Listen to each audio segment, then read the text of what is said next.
This will be a two-part report. Here, in part one, we'll be addressing why the world is no longer a suitable place for humans to live. We've all seen the irreparable damage caused by Operation Mockingbird, a three-letter agency op that successfully took over the world's news outlets and entertainment industries. And now a new wave of damage is cresting with the advent of easy-to-obtain, user-friendly, AI-driven software that can very convincingly swap out a person's face in a video with someone else's. Tom Cruise has become a viral hit on TikTok, or has he? That's freaky, man. We're living in freaky times right now. Looks exactly like Tom Cruise.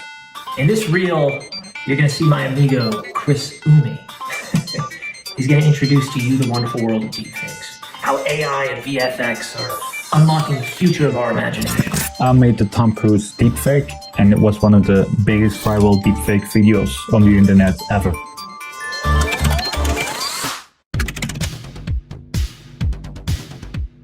I'm Chris, and I'm a VFX and AI artist.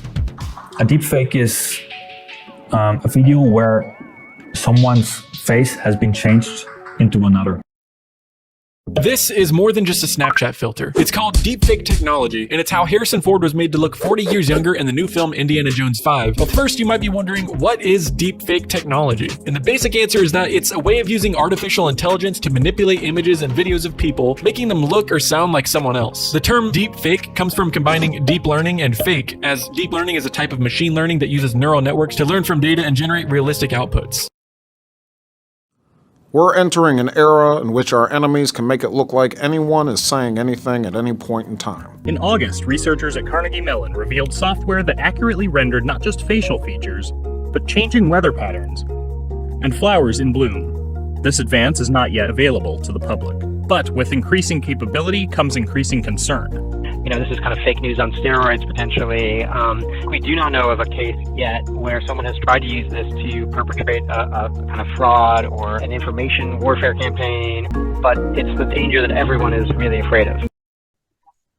Knowing what we know about the deeply infiltrated, captured state of this system, it's not hard to imagine how rapidly the ability to produce undeniable evidence of any kind would evaporate from existence.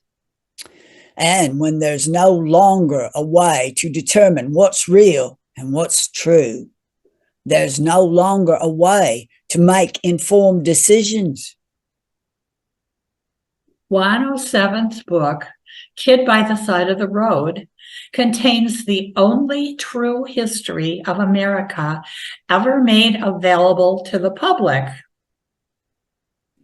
In his final chapter, Juan shares a symbolic, revelatory dream that lays out the results of generations of manufactured histories and warped agendas for this nation. In the course of the morning contemplating this, I realized you couldn't fix what was there from inside. It was completely captured inside the building itself. When I stepped back and looked at it, I realized it's going to burn down. You're not going to stop what's going to happen with that specific building. But God wasn't there anyway. Someone else was there. And it wasn't about saving that specific building. It was about saving the broader community around it. It was a captured place. There was something that wasn't fixable about it that didn't make sense. It was easier to just move down the street around the corner to a better spot that fit the community better and move forward. The solution that came in my mind was, in that specific case, that you weren't going to try to rebuild in that exact spot. Something wrong had occupied that space, something evil. And what had to happen was to go build another space, adjacent, fresh, clear, clean, and the people that had built it in the first place had probably been great, sincere, honest, God-fearing people, but that specific site was not the right place anymore. The way forward wasn't to try to rebuild some past thing that wasn't it anymore, that wasn't right anymore. It was to start fresh and to allow the community to move on. Juan's dream was first posted on Jennifer Mack's YouTube channel.